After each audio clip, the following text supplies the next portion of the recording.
Don't do that.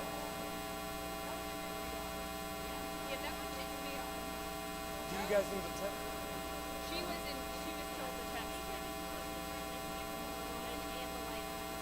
Microphone was on and muted. Stop muting. I just will be on, but muted. We'll call it if somebody put it on. Can you mute?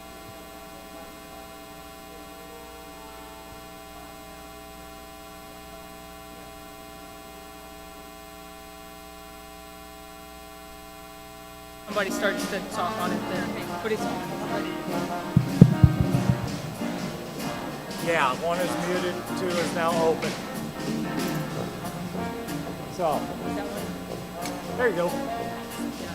So he'll unmute you upstairs. Okay. But it's on already. Well, two is the podium mic, two will be the primary. You can mute it for now.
what does it take to stand tall? To let curiosity take root? To let your dreams take flight? You have to be too stubborn to quit, too smart to fail. Forged with an iron will, raised on river mud and big dreams. You have to know when to dig in, because the Mississippi is wide, but your ambitions are wider. You have to be fearless, because the only thing to fear is your wasted potential. So go deeper, carve your path without permission, turn your grit into greatness. Stand on a community who has your back. This is your small town with big ideas, where hometown pride makes a global footprint. This is where you find your fearless. This is SEMO.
Good afternoon.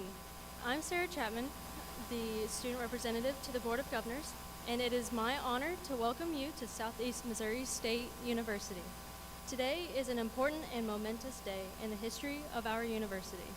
Today, our faculty, staff, students, alumni, and community come together to officially welcome the 19th president of Southeast Missouri State University, Dr. Brad Hodson.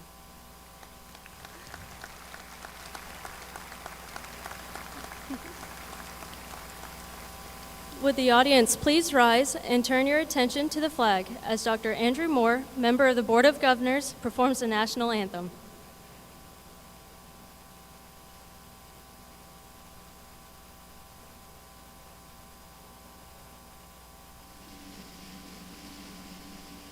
Oh, say, can you see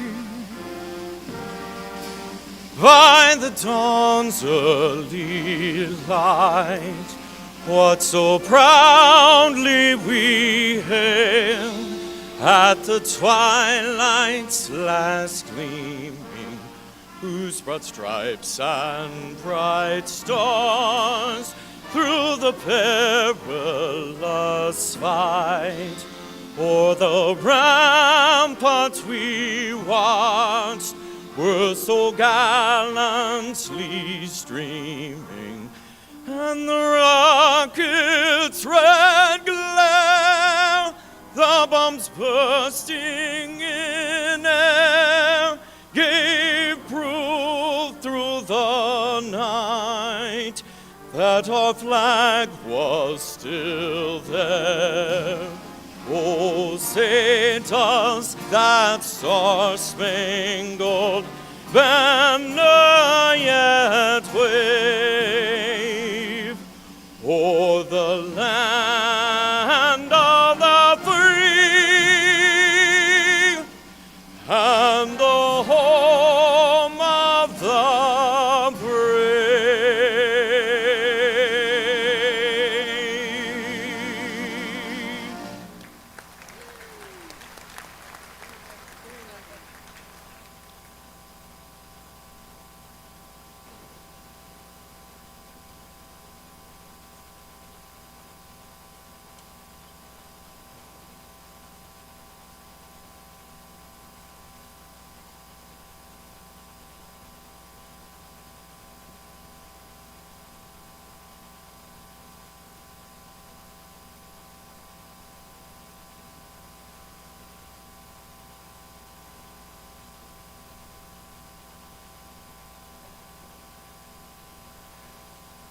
Dr. Hodson, Brad, back in 1938, when the 9th president of the university was at the helm, they were building Kent Library.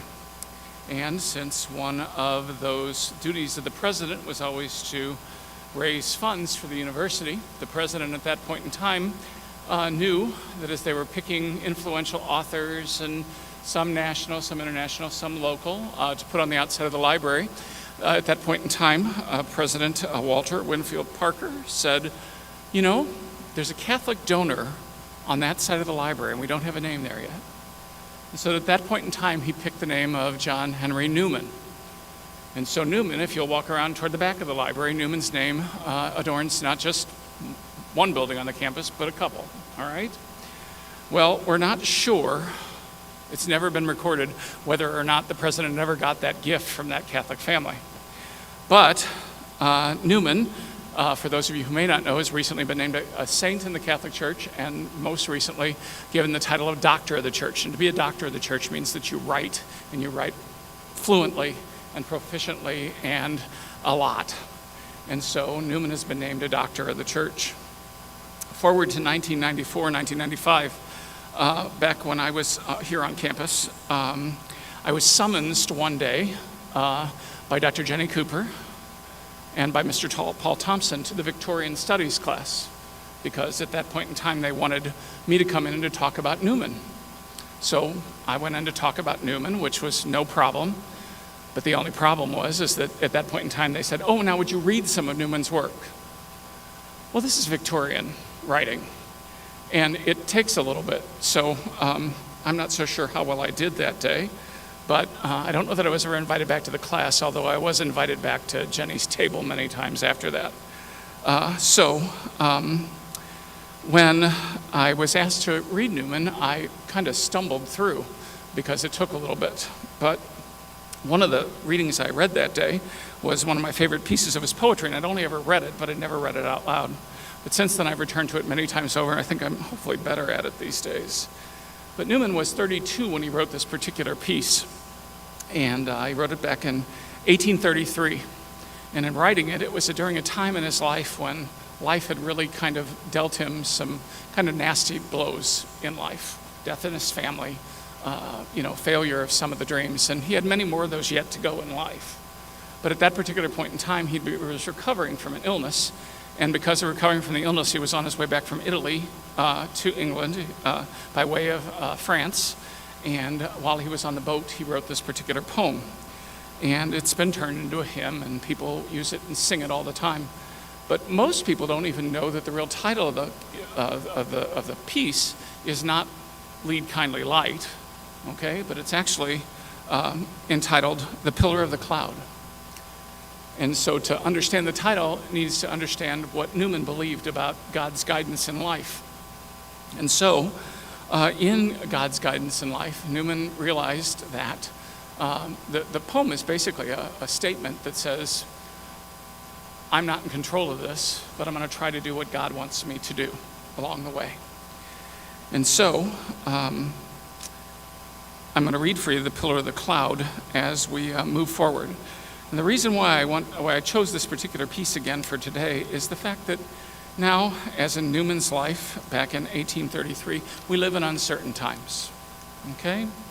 And everybody's got a version of the truth. But it's only when we stand together to force ourselves to rub elbows with one another that we can even hope to get any closer to the truth. Now, back in the day, and I can say that now, okay, but back in the day when I was teaching in the Department of Political Science, Philosophy, and Religion, that was the Department of Church and State to us with a question mark for the philosophers. But as we would rub elbows with one another, we would all, I think, get a little bit closer to the truth because of our conversations. And we would rub elbows with one another, and we'd have conversations with one another, and we'd have to refine our vision of the way that the truth looked. That was healthy. The discourse was healthy. The respect was there. And we all got further down the road because we respected one another and tried to go after the truth. And so, as we move forward, I want to remind you that that's the reason why the church started educational institutions in the first place. Because somehow we believed that if we searched for the truth, at the end of the search, we'd find God. Newman believed that as well, if you want to check out the idea of a university, okay? But that was the whole point. That's why we have institutions, to help us to get a little closer to the truth. And so hopefully, in this institution, you can still stand as a beacon light to all below. That, indeed, we do stand for that as we try to figure out the truth, or steps toward the truth together. So, The Pillar of the Cloud by John Henry Newman. Lead, kindly light, amid the encircling gloom, lead thou me on. The night is dark, and I am far from home. Lead thou me on. Keep thou my feet. I do not ask to see the distance seen. One step enough for me. I was not ever thus, nor prayed that thou shouldst lead me on. I love to choose and see my path, but now lead thou me on. I loved the garish day. In spite of fears, pride ruled my will. Remember not past years. So long thy power hath blessed me.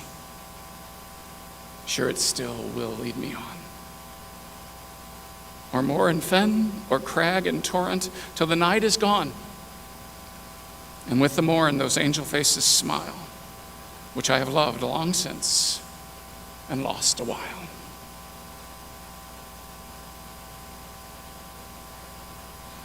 Now, if you'll indulge me, I'm going to break out a little bit of Catholic on Dr. Hodson.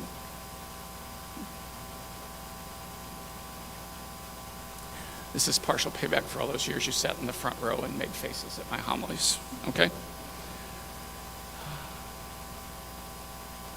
In the Judeo-Christian tradition, we're told that if we want to bless someone, we give them a portion of God's life and love, which we call a blessing.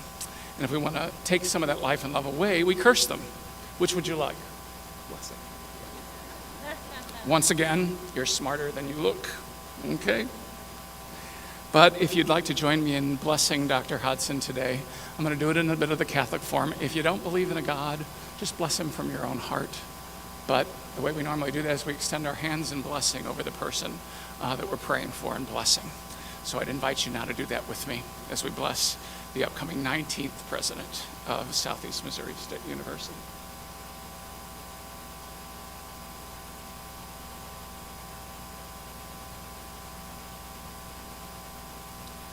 Praised be the Lord our God, ruler of the universe, who led our ancestors in the faith by a pillar of cloud by day and a pillar of fire by night, and prepared a lamp for his anointed.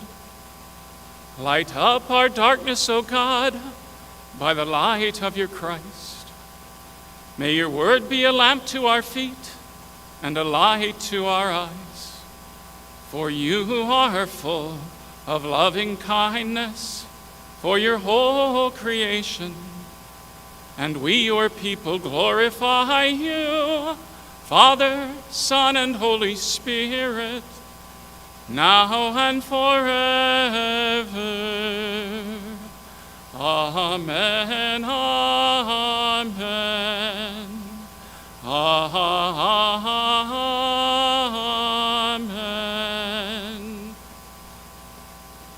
In our search for truth untrammeled, till humanity is free. Amen. Amen.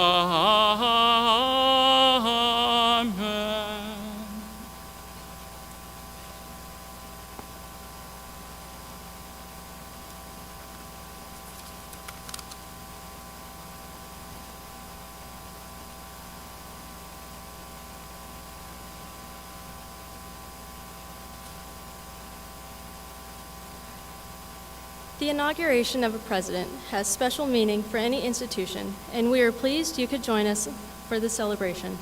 I would like to recognize those on our stage today, as well as several distinguished guests. I ask that you stand as your name is called, and audience, please hold your applause until the end. Jim Limbaugh, President of the Board of Governors. Lloyd Smith, Vice President of the Board of Governors. Members of the Board of Governors include Dr. Maureen Quincy May, Jeff Davis, David Martin, Dr. Andrew Moore, and Carrie Robinson. Dr. Brooke Dearman, Chair of Professional Staff Council, and also representing the Clerical and Technical Staff Council. Dr. Jenna Moore, Chair of Faculty Senate. Frances Gould, President of the SEMO Alumni Association. Sophie Martin, President of the Student Government Association. Father Jay Frito, the Grand Marshal for the ceremony, our Chief Academic Officer, Interim Provost, Dr. Doug Koch. Dr. Ken Dobbins, the 17th President of Southeast Missouri State University. Dr. Brad Hodson, the 19th President of Southeast Missouri State University. Dr. Bennett Boggs, Commissioner for the Missouri Department of Higher Education and Workforce Development. Members of the Missouri General Assembly and elected officials. Former members of the board. Our First Lady, Sue Hodson, and the members of the Hodson family.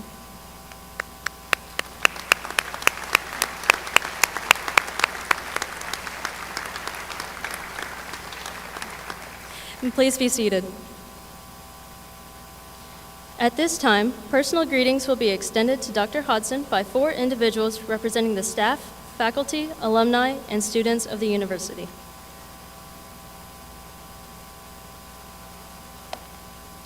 Good afternoon. I'm Dr. Brooke DeArmond, Associate Director of International Student Services and proud SEMO alumna. On behalf of the dedicated professional, clerical, and technical staff at Southeast Missouri State University, it's my honor to welcome you, President Hodson, and to celebrate this new chapter together. Staff are the people who make the everyday happen. We're the ones who make sure offices open on time, campus is beautiful, the business operations of the university are met, and students have what they need to succeed inside and outside of the classroom.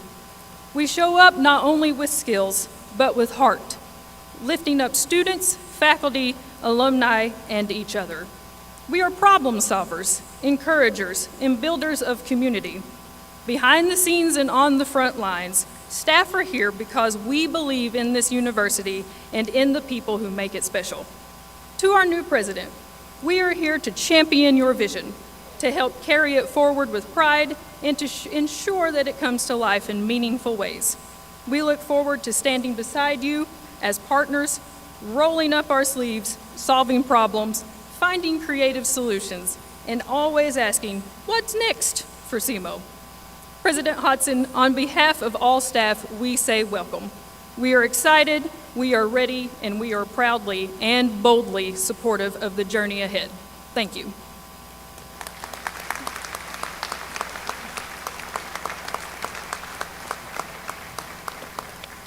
Good afternoon. I'm Dr. Jenna Lee Moore, Associate Professor of Musical Theater in the Dobbins Conservatory of Theater and Dance. On behalf of the faculty of Southeast Missouri State University, it is my privilege and honor to welcome you, President Hodson, and to share in this moment of celebration. At the heart of SEMO are the educational experiences we create. Faculty teach, but we also mentor, guide, challenge, and inspire. We challenge students to think critically, to apply what they've learned, and to discover who they are becoming as both professionals and human beings. We do the same for ourselves. We remain experts in our field and are always learning and growing alongside our students. We know the best lessons don't always come from a textbook, but from real experience and putting knowledge into action. Every lecture, lab, and rehearsal is an opportunity to ensure that SEMO experience is one that serves our students for a lifetime. Dr. Hodson, as you lead us into this new chapter, we look forward to working alongside you to create a future where innovation in teaching flourishes, where faculty expertise is amplified by collaboration, where students who arrive at SEMO filled with potential leave as better global citizens, prepared for careers, and live lives of purpose. On behalf of the faculty, we welcome you with open hearts and open minds. We are excited to share our passion and to partner with you in shaping the next era of SEMO, an era that is boldly and proudly experience-driven.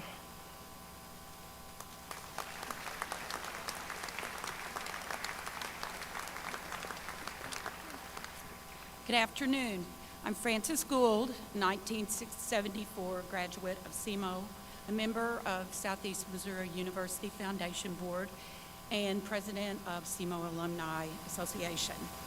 On behalf of the 85,000 proud SEMO alum across our nation and around the world, I extend our warmest welcome to you, Dr. Hodson. SEMO is not just where we studied. It is where we grew, where we made friendships, where we began careers, and where many of us discovered who we wanted to be. Those connections between classmates, professors, mentors, and this campus stay with us long after graduation. We may live in different cities or work in different professions, and but no matter where we go, we are always deeply connected to this university.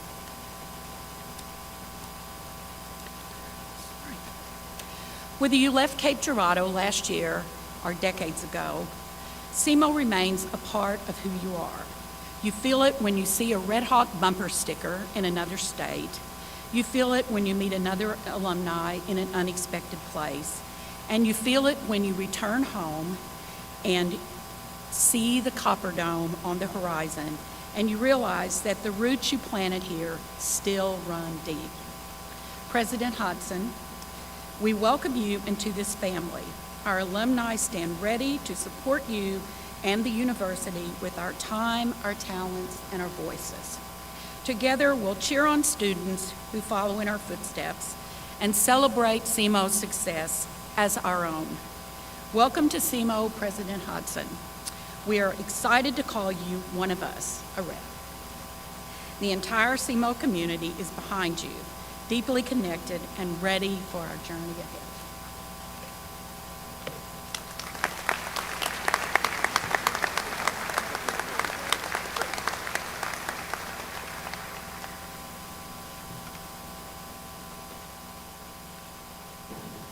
Hello, my name is Sophie Martin, and I am a senior majoring in psychology. I am the president of the Student Government Association, and I am honored to speak on behalf of the students of Southeast Missouri State University. This is such an exciting time to be a Red Hawk. Every student here is exploring and discovering who we are, what we believe, stepping out of our comfort zones, determining how we want to make our mark on the world, and chasing our dreams. College is a place of both challenge and opportunity, and at SEMO, we are encouraged not to just imagine the future, but to step fearlessly forward into it. Fearless doesn't mean that we feel nervous. It means that we don't let that stop us. Every time a student auditions for a play, tries out for a team, presents a research project, or applies for that dream internship, we're moving forward with courage and determination because of the support that we receive here, the connections we make, and the experiences that we have at SEMO. President Hodson, we are absolutely thrilled to welcome you to our community, and I know that you believe in us, the students, and that truly does matter more than you know. We are ready to walk with you as you lead SEMO into a new era where students are empowered to be brave.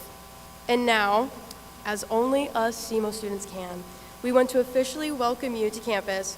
So Red Hawks and guests, grab your rowdy towels, hold them high, and let's give President Hodson the fearless, spirited welcome he deserves. S.E. S.E. S.E. Thank you.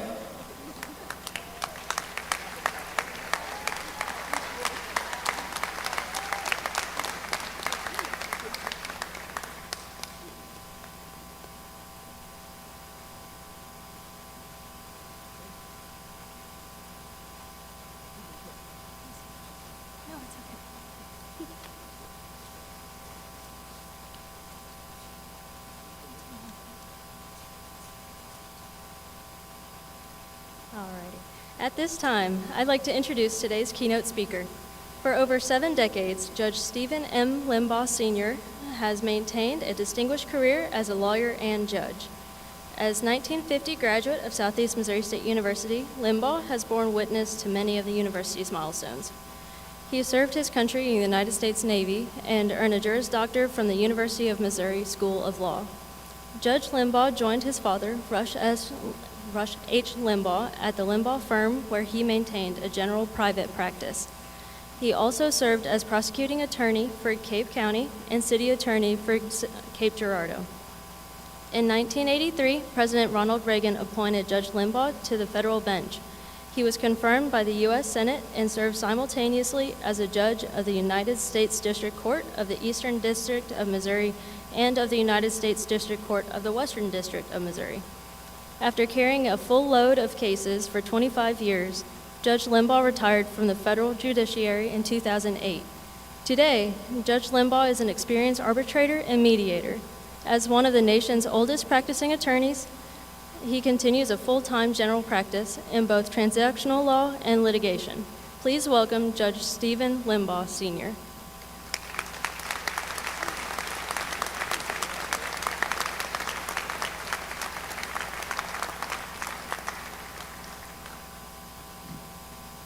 Good afternoon, everyone. I need to look at the program to see what the order is.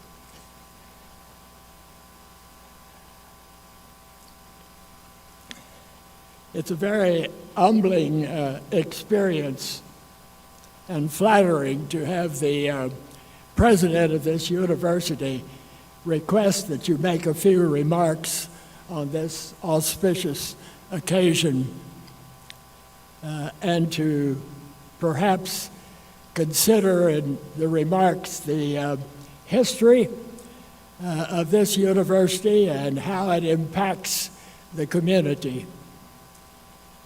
As to the history, Mr. President, I'm sure that your staff has given you a copy of a booklet that was prepared by Art Mattingly, who was a former member of the faculty.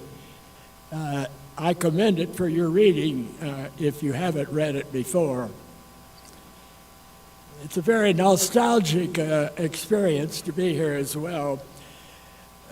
First of all, I don't know what the protocol is, but I'm going to abolish it. So, excuse me.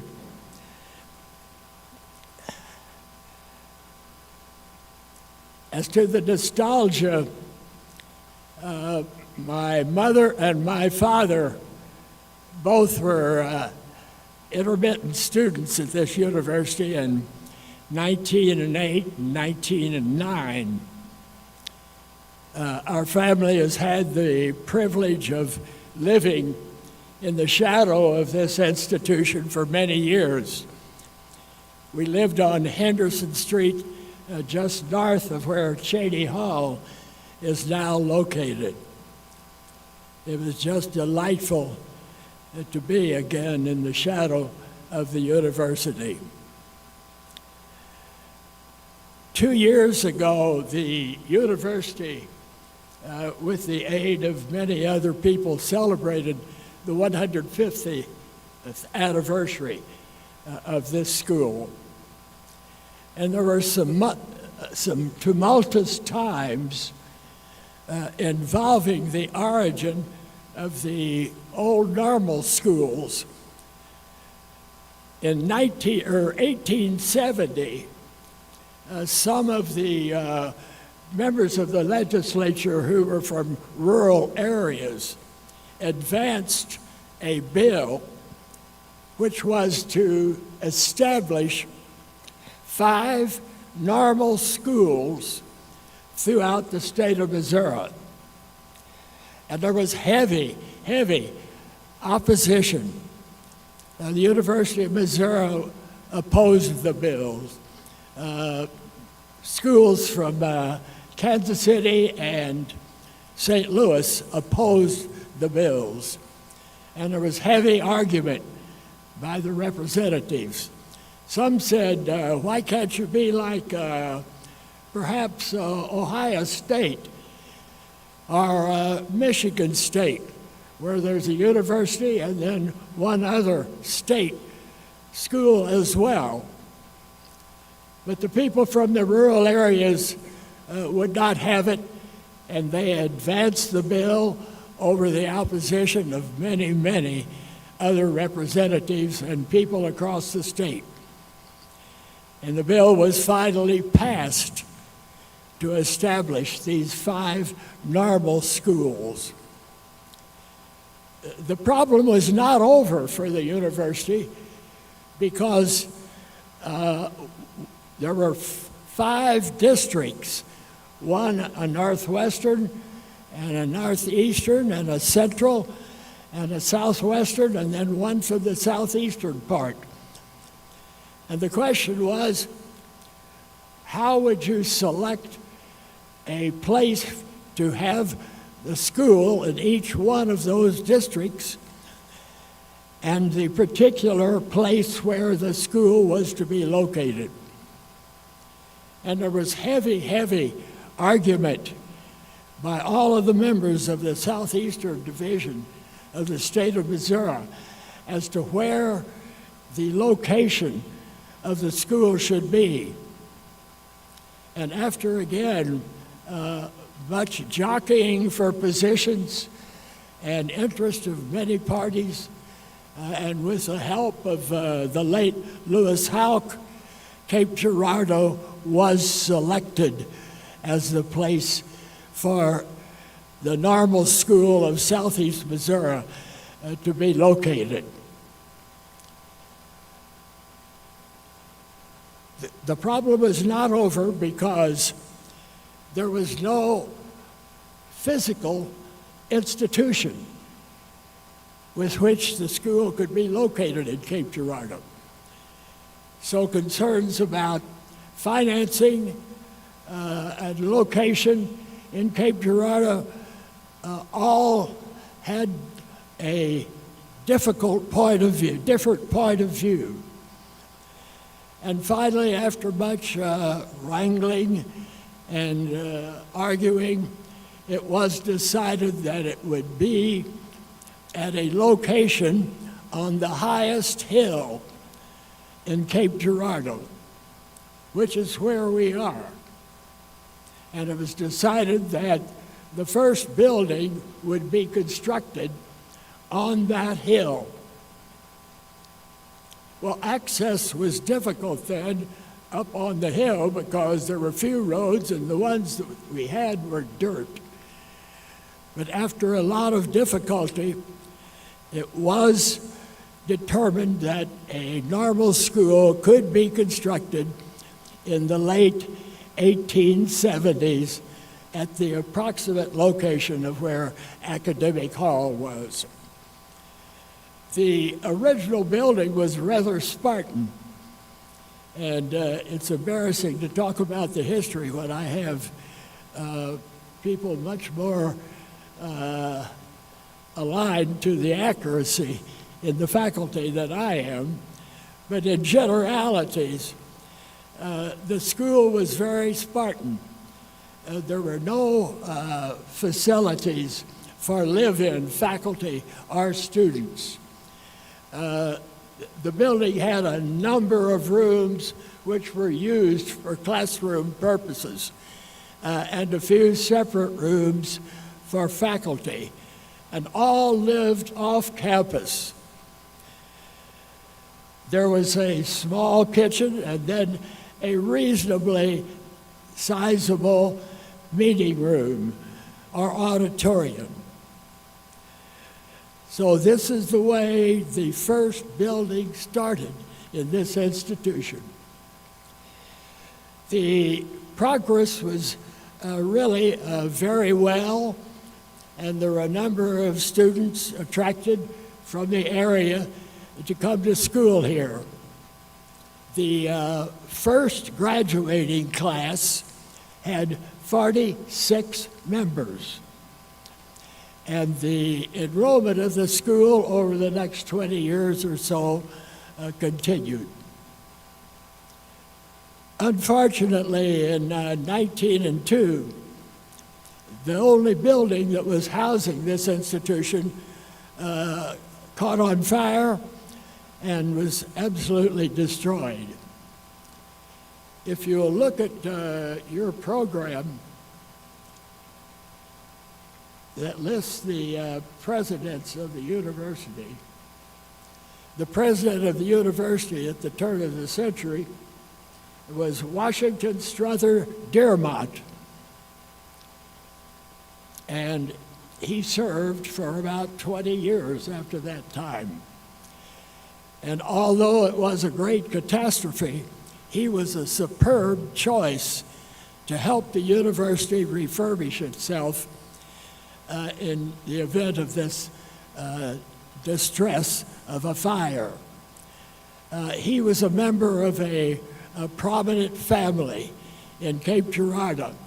As a matter of fact, their home, if you know where the Baptist Student Union was, at the intersection of Normal and Pacific, I think the southwest intersection, his home was about a block south of that. So he had a grasp on how to handle the university's progress because of the fire.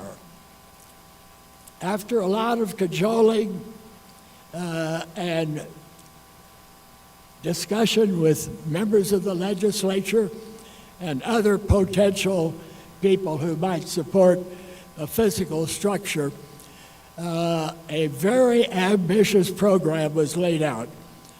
And most of this you will remember, and I'll touch on it very quickly. The Academic Hall was the first building that was constructed on this location that it's in now. And it took several years to build it. And then those of you on the Copper Dome Society recall the origin of the name Copper Dome. It was several years after that before the dome was actually installed.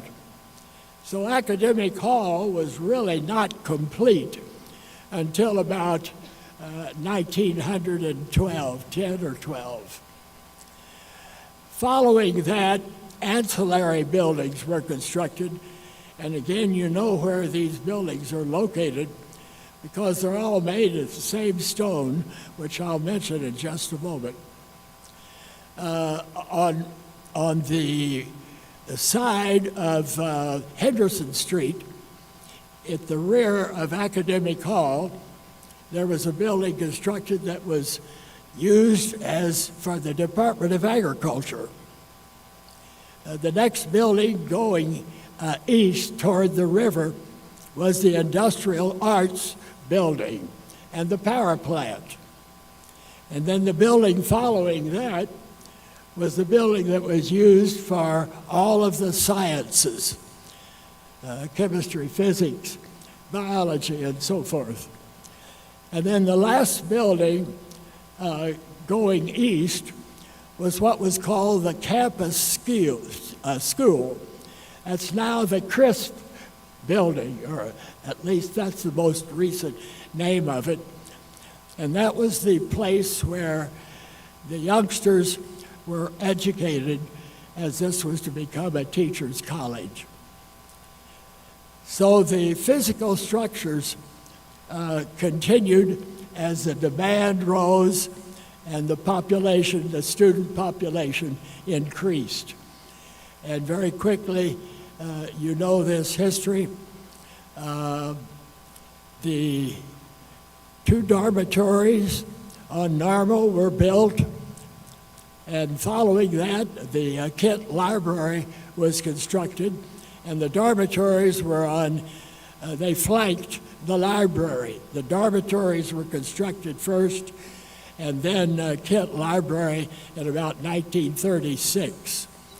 And what was called Albert Hall was on the east side of the Kent Library, and Liming Hall, where the Student Union is now, was on the west side. And then a few years later, these were all women's dormitories.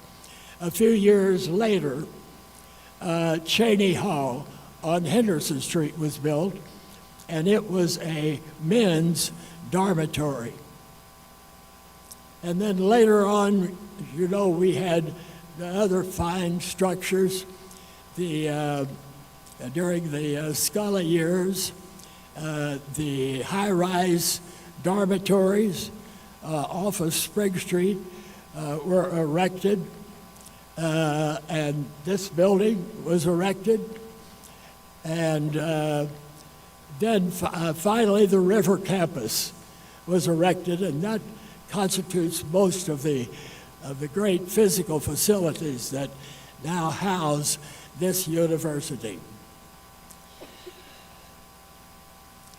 What has been the impact of this university on this community, not only just the city of Cape Girardeau, but the surrounding area as well?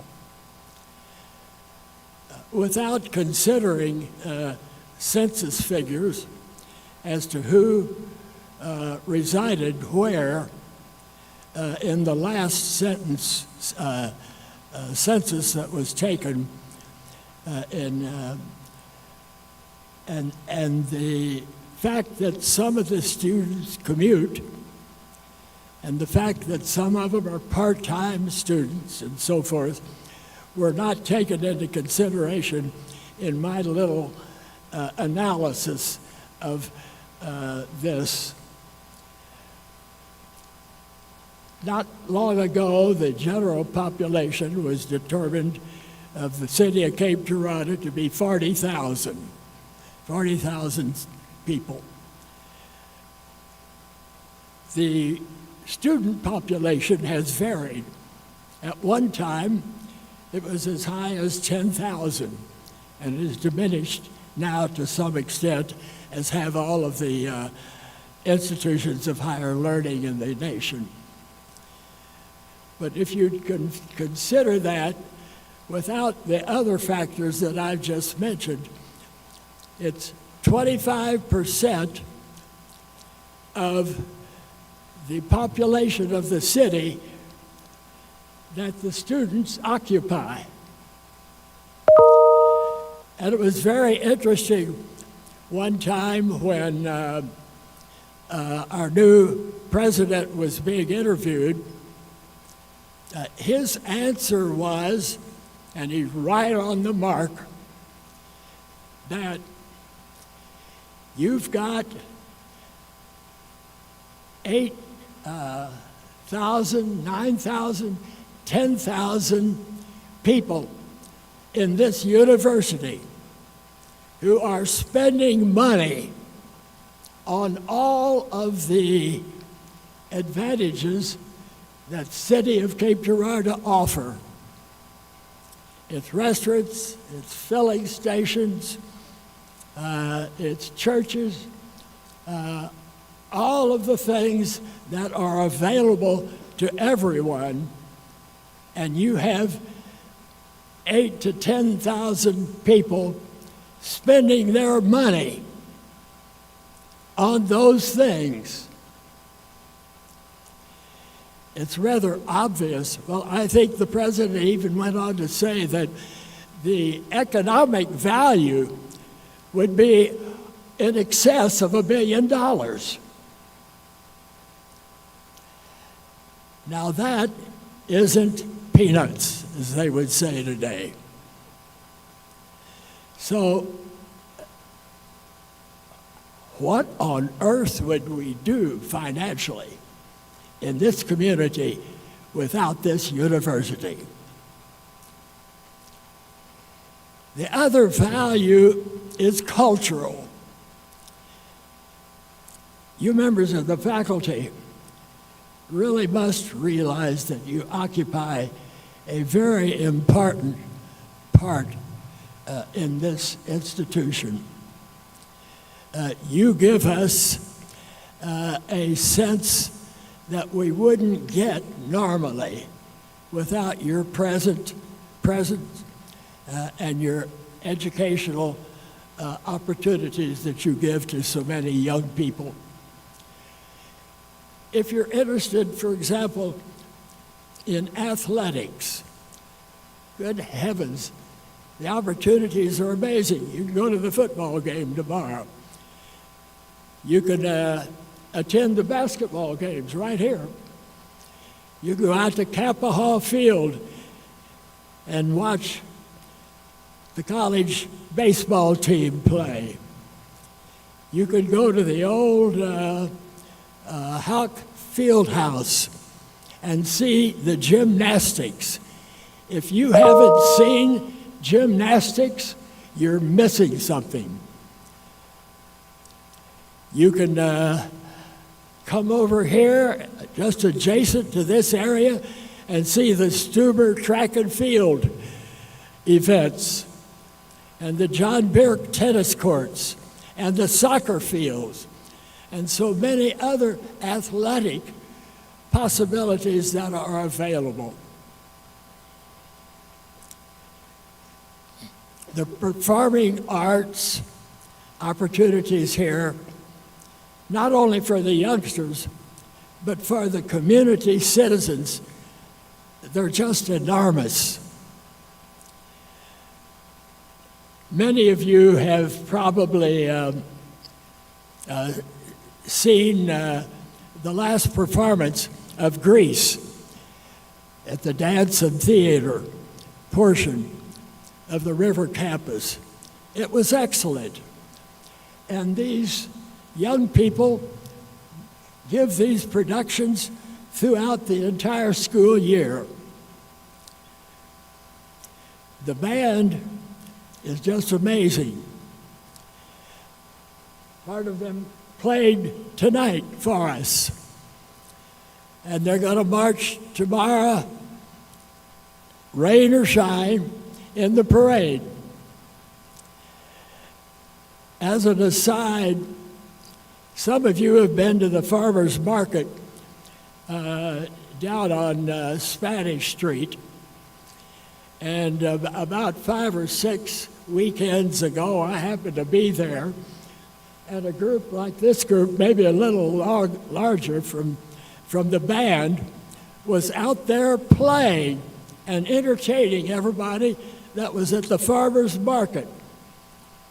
And I looked around, and who did I see but the president and his wife, Sue, mingling with the crowd.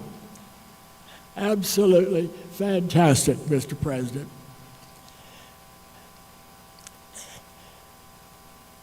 If you're interested in music too, in the River Campus, there are wonderful programs that are available to you.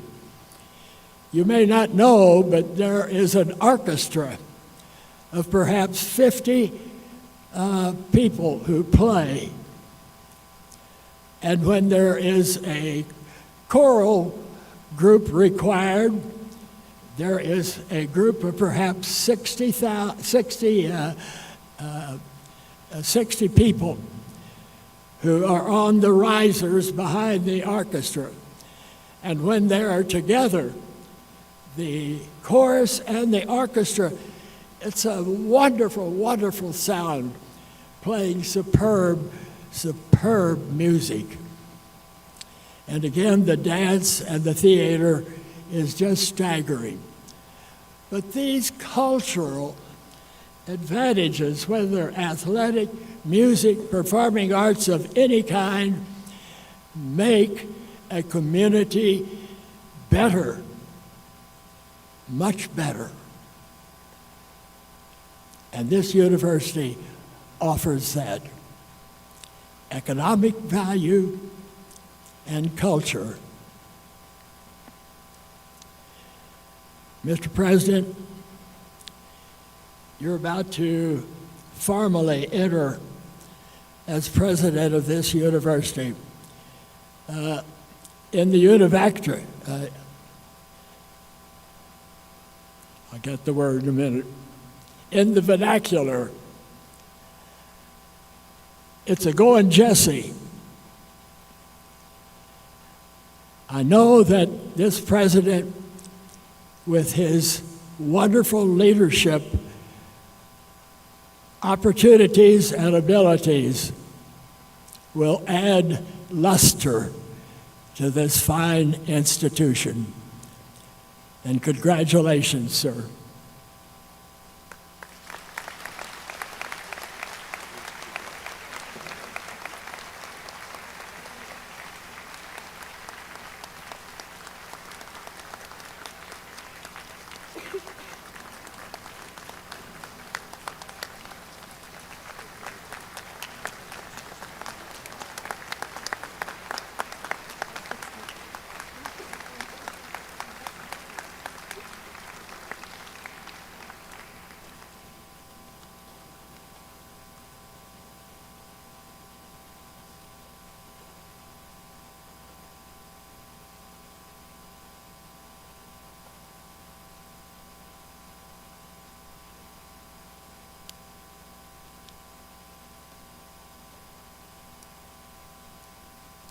Well, I confess that's a tough act to follow.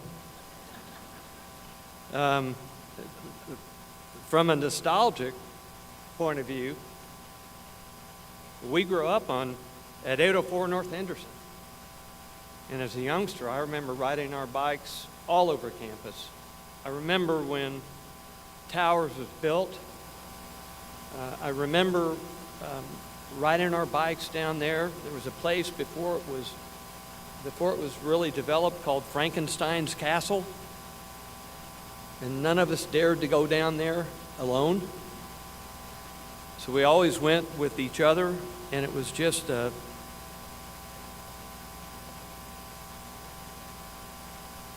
very nostalgic time. And to hear Dad talk about, remind me of the recollections that we had as youngsters growing up here, literally in the shadow of Academic Hall. It was a wonderful child. So we move on. I'm so pleased everybody's here. My name is Jim Limbaugh. I'm honored to be the president of the Southeast Missouri State University Board of Governors. The investiture which we are about to observe is that part of the ceremony which the Board of Governors formally confers upon Dr. Hodson, the presidential authority at Southeast Missouri State University, and presents him with the presidential medallion and chain. At this time, I'd ask Dr. Hodson to come forward for the investiture.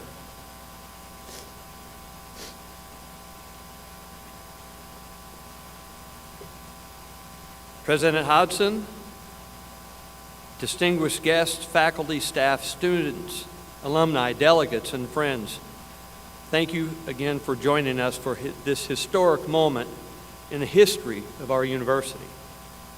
The selection of a new president is the most significant job a board member could perform during their term. The search for and selection of a university president is an exacting and demanding task. The energies of time of many people went into the designation of Brad Hodson as the 19th president of Southeast Missouri State University. I would ask your indulgence briefly, and I'm going to exit the script for a minute, but I would like to take a moment to ask the members who were involved in the search committee to please stand. Anybody in presence? If you would stand.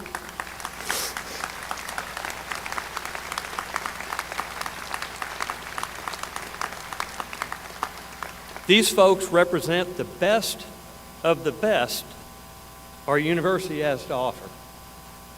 They were engaged and committed to their task. They committed their time, energy, and experience to the process. The one common thread that bound the group together was a deep passion for the university. It became a rigorous process, and each member did their homework. We had spirited but respectful discussion and never any conflict, because we knew that conflict might derail the process. In the end, the process worked, and by a unanimous vote of the committee, we now have Dr. Hodson to lead us forward. On a personal note, the process created new relationships that would not have happened otherwise. I, frankly, would have never created a relationship with Dr. Jenny Kropp, Dustin Hopkins, or Dana Northington. But now I consider these folks to be close friends. I'm the beneficiary of that. Jenny was the chair of the Faculty Senate at the time, and the Faculty Senate chair has always been involved in the presidential search process, but Dustin is chair of the Professional Staff Council, and Dana is chair of the Clerical, Technical, and Service Staff, better known as CTS. They'd never been involved in the process, and it's time they were. And they engaged, and they did a wonderful job, because they represent more than 500 of the constituents inside the walls of the university.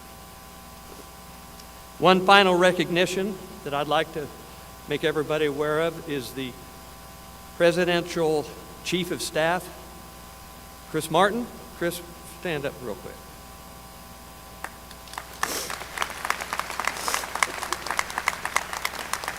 Chris Chris served as, among other things, the liaison between the search firm, the search committee, and the board.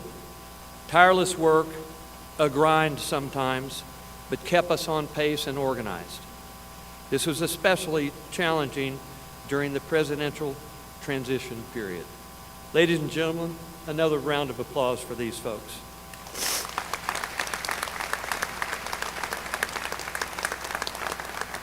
We all know personally the beauty and the strength of SEMO. We know of the relationships fostered, knowledge bestowed, and lives changed at this special university. But we're also aware of the challenges higher education faces, challenges that will require wisdom, conviction, optimism, and vision. President Hodson, the Board of Governors, has determined that you bring all of these qualities to the challenges and opportunities ahead. You also bring experience, candor, compassion, and strategic thinking, and dedication to SEMO's mission that will provide the university with the kind of leadership vital to its future. Now, by the virtue of the authority of the Board of Governors, and in its name, I invest you, J. Bradford Hodson, as President of Southeast Missouri State University.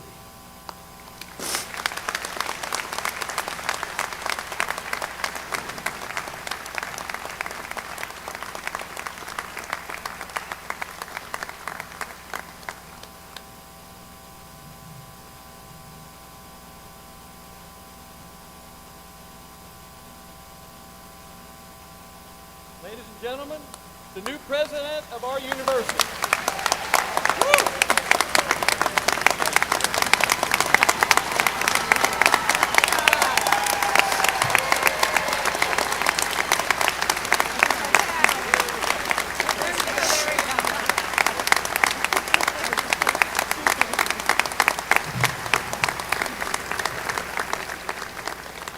Thank you very, very much. Thank you, Governor Limbaugh. What a very, very special moment for me and for the institution as well. Members of the SEMO Board of Governors, Commissioner Boggs, honored elected officials, SEMO President Emeritus Dobbins, Judge Limbaugh, and let me pause just a moment here. Judge Limbaugh will be 98 years old next month. He spoke without notes the entire time. I think he deserves another round of applause. Thank you.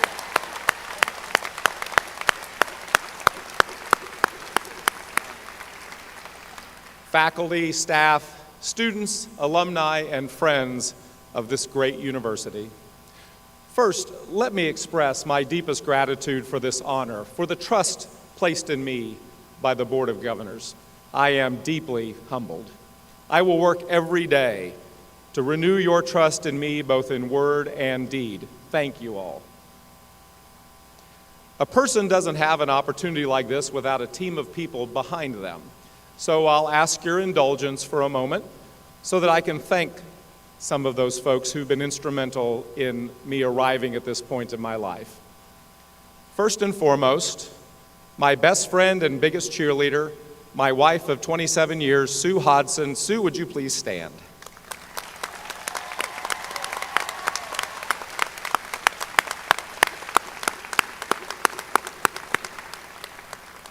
Sue, I am forever grateful for your patience, unwavering support, and belief in me, even when in the darkest hours I might not have believed in myself. I admire you and love you more than you'll ever know. There is no doubt in my mind that I stand here today because of you. Thank you.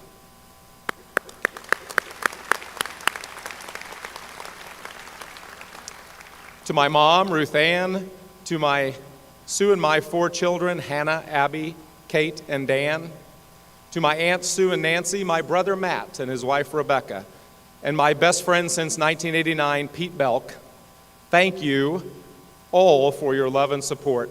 Like Sue, you have lifted me up through good times and bad, and today would not have been possible without you. I love you each very, very much. Thank you.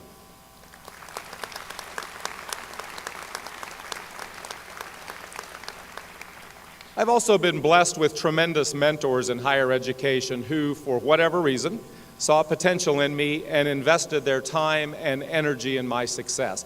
I would be remiss if I didn't acknowledge Tom Bryant, John Patterson, Marilyn Landers, and Dean Van Galen. Thank you for believing in me for the last 30 years. Yes.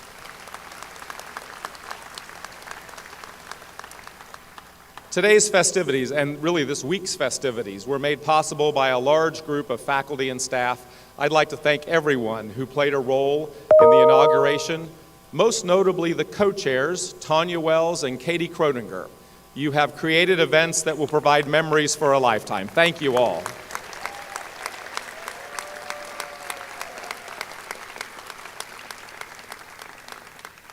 Finally, I want to thank the people of Cape Girardeau, Cape County, and Southeast Missouri for the warm welcome Sue and I have received since arriving here in late June. You have overwhelmed us in a wonderful way with your hospitality, warmth, and caring. It is our honor to be a part of this grand community. Thank you very much.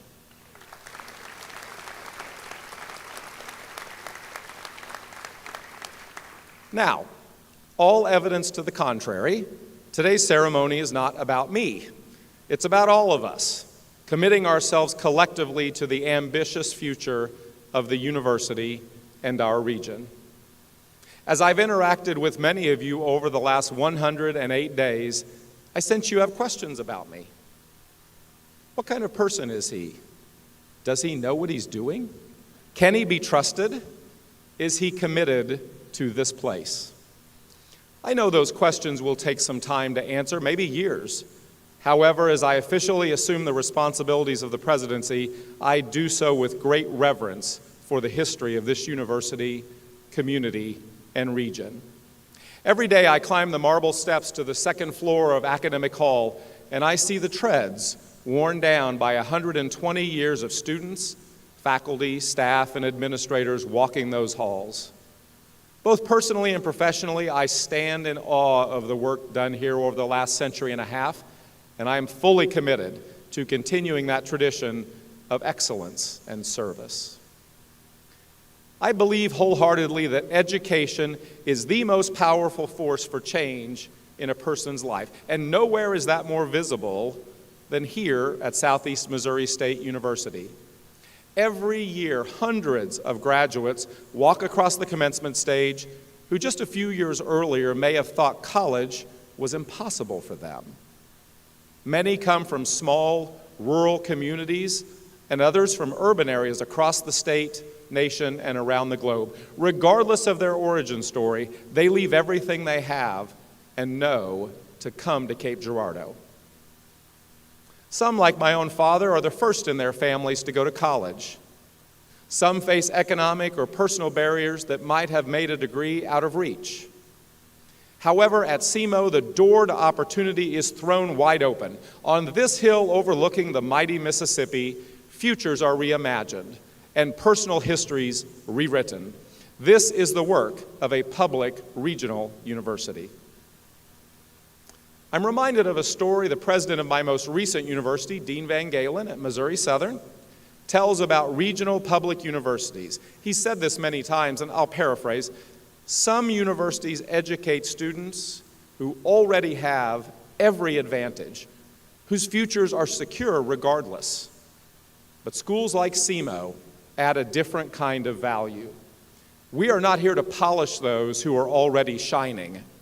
We meet students with potential at a place of possibility. We illuminate a pathway they didn't even know existed.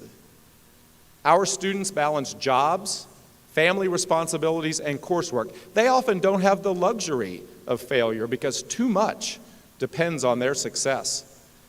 They don't arrive with legacy admissions, they arrive with something far more valuable, an iron will and the courage to believe in themselves. They are, in a word, fearless. That's what we do here, and that's why what we do here matters deeply to our students, to their families, to the region, and to the generations that will follow. We do more than prepare graduates. We prepare leaders who will go back into their communities with skills, confidence, and the conviction that nothing is impossible. Now, that being said, higher education is not without its critics. Survey after survey tells a story of a public and business community that is convinced higher education is too slow and out of touch. To an alarming degree, the public has lost confidence in the value of our mission. As education leaders, we must aggressively respond with the facts about the social and economic mobility that only comes from a college education. Now, please understand me. A four-year degree is not best for everyone. In fact, within some circles, there is an effort to pit technical education, community colleges, and universities against one another. I believe our region and economy are uplifted when we find meaningful continuing education for all individuals, whether they've recently graduated from high school or been in the workforce for many years. There is a place for technical education, community colleges, undergraduate and graduate university education to maximize the human potential in our state and region. All of us together make work possible. To regain the trust, you can applaud.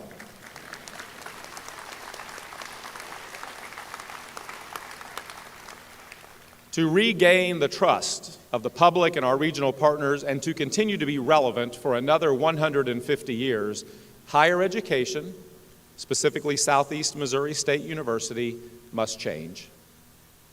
While still a force for good, we are at a turning point. The strategies and practices that made us so successful in the past will not automatically equip us for the challenges of the future. Higher education must change rapidly and dramatically. This is not a time for incremental change measured over decades. This is a moment in history where SEMO will either rise to meet the challenges of a quickly evolving world or find itself left behind as other credentials supplant the traditional role of a four-year degree as the ticket to prosperity and success. You may ask yourself if higher education, an educational model that has persisted for nearly 1,000 years, can respond to this challenge. Let us use our experience as a launching pad for innovation to recommit ourselves to serving the students first with an affordable and accessible education and serving tradition and ourselves last. I believe that I, along with the administrative and governance leaders at SEMO, are ready to be tested in the fires of these unprecedented times. To that end, I'm reminded of the words of George Bernard Shaw, one of my favorite quotes of all time. Some men see things as they are and ask why. Others dream things that never were and ask why not. I extend an invitation today to our Board of Governors, the executive staff, campus governance leaders, and you, my fellow Redhawks, to join me in dreaming things that never were for this great university, but will be as we advance through the challenging times ahead. So what are these big ideas that will future-proof SEMO as a place of impact and relevance? I'm reminded of my recent travels through the eastern side of Missouri. Early in my tenure, I traveled from St. Louis to Kennett, from Poplar Bluff to Sikeston, and many communities in between, to listen to prospective students, elected officials, community leaders, employers, and this is what I heard. Prospective students, both 18-year-olds looking to enter college and adults looking to upskill, question the value of a baccalaureate degree. They seek real-world experience over additional time in a classroom. They're impatient to get started building their resume and building their careers. Elected officials and community leaders want SEMO to fuel economic growth, to align our limited human, financial, and programmatic resources to match regional workforce needs. They also want our graduates to find meaningful employment in the region to retain them and their families over many years. Finally, employers want work-ready graduates. They also expressed a desire for meaningful relationships with students before graduation to get that early look at talent. To me, this is a clear call to action for Southeast Missouri State. In one of this country's most diverse, rural, poverty-stricken regions, there is a cry for something new, an educational model that is relevant, rigorous, and rooted in the needs of the students and the economy. This is SEMO's opportunity. This is our moment to shine, working hand in hand with government and industry to elevate Eastern Missouri. The university will commit itself to being accessible at every point along the workforce continuum, exposing students of all ages to the high-demand careers of tomorrow, educating students in future-focused disciplines and skills, placing graduates in career opportunities that maximize their potential, supporting our alumni throughout their lifetime with ongoing skills training, networking, and meaningful engagement. SEMO is a key element in the effort to lift up this entire region and proactively address the challenges of today with the solutions of the future. To accomplish this, SEMO must position itself at the top of the talent and training pipeline, educating the workforce of tomorrow and therefore driving prosperity for all. Now, carrying this banner is nothing new for Southeast Missouri State University. We were created in 1873 for just that purpose, at that time to prepare teachers. Today, we recommit ourselves to that mission and say clearly for our partners, we are here, we never left you, and we stand by you. No matter what the challenges, we will face them together. With that objective in mind, I call upon our Strategic Planning Committee to develop a roadmap for SEMO's next 5 years that moves this university fearlessly forward. Now, this includes being boldly supportive of our students by creating leaders who innovate and adapt and developing a seamless, streamlined journey over a SEMO learner's lifetime. Being experience-driven with immersive learning opportunities at all levels of instruction, promoting viable and relevant academic programs with a simplified curriculum and accelerated delivery. Becoming more deeply connected with our region by strengthening our impact, visibility, and engagement in academic, economic, and cultural activities. This involves cultivating and enriching reciprocal relationships and partnerships to ensure a lasting impact on this region we all love. Finally, being unapologetically proud, we will seek to raise our national profile as a vibrant, impactful, and nurturing university, all the while empowering faculty and staff to make timely decisions to improve the student experience at every stage along their journey. To accomplish these ambitious goals, we need a shared vision for our future that inspires current and prospective students, our employees, elected officials, alumni, and donors. In short, we need to clearly define what separates SEMO from other educational opportunities. Listening to our regional stakeholders, I'm reminded of our commitment several years ago to ensure every student has an immersive learning experience in their degree program. That's an admirable goal, but it's not enough. SEMO's vision for itself over the next 5 years will be to become the ultimate hands-on university, to put students into meaningful industry experiences with potential employers. I'm not talking about short internships where you observe the work being done. I'm talking about substantive experiences in industry that are worthy of a professional's resume. Long-term, 8, 10, or 16-week placements where students discover if their academic choices match their career expectations. SEMO has never been a school for spectators. Doubling down on applied learning will separate our university from the competition, fulfilling students' desire for real-world experience and employers' expectations that students be work-ready day one after graduation. To realize this vision for a hands-on university experience will require us to also adjust our institutional values. Together, as both internal and external stakeholders, we will focus on genuinely loving our students, working together as one team, dreaming big and delivering results, and never, never stop improving. With these values in mind, I commit to you, I will be a president you can count on. I will listen, I will learn, I will be transparent. Things won't always be perfect. We won't always agree. But I respect what each of you brings to the table, because together we are writing a new story for post-secondary education in eastern Missouri. That's our strength. SEMO doesn't aspire to be like any other university because SEMO isn't like other universities.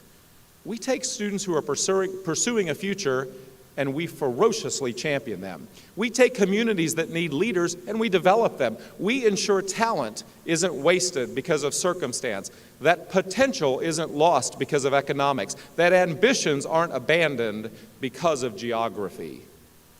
I pledge to you that SEMO will be the place where fearless isn't just encouraged, it's inevitable. As I close, some personal words of encouragement to our most important stakeholders.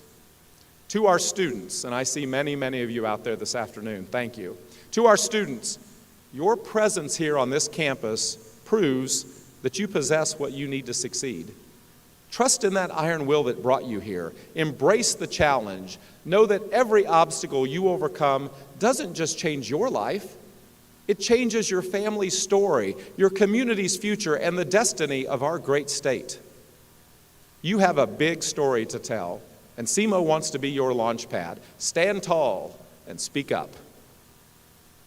To our faculty and staff, you are not just educators, you are dream makers, possibility creators, and life changers. The work you do matters in ways that ripples across the globe through generations. I look forward to joining you in realizing this ambitious vision for SEMO to become the ultimate hands-on university.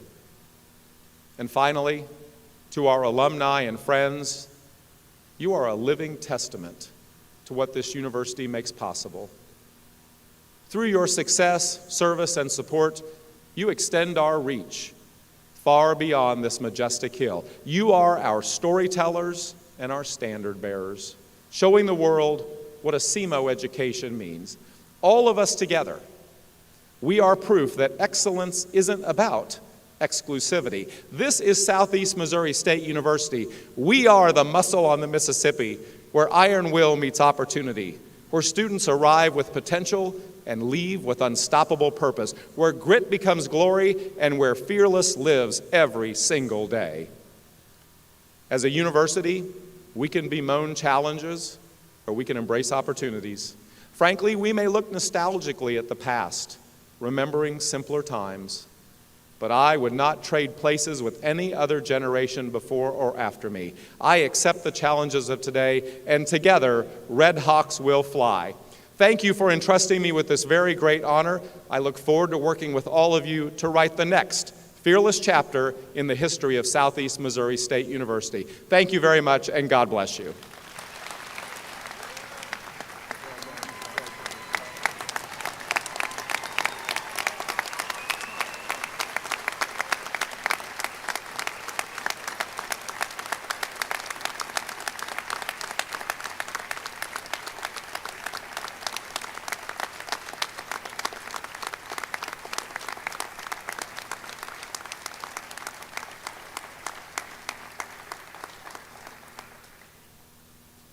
As our ceremony draws to a close, let me remind our guests that you are invited to a reception immediately following on the upper concourse.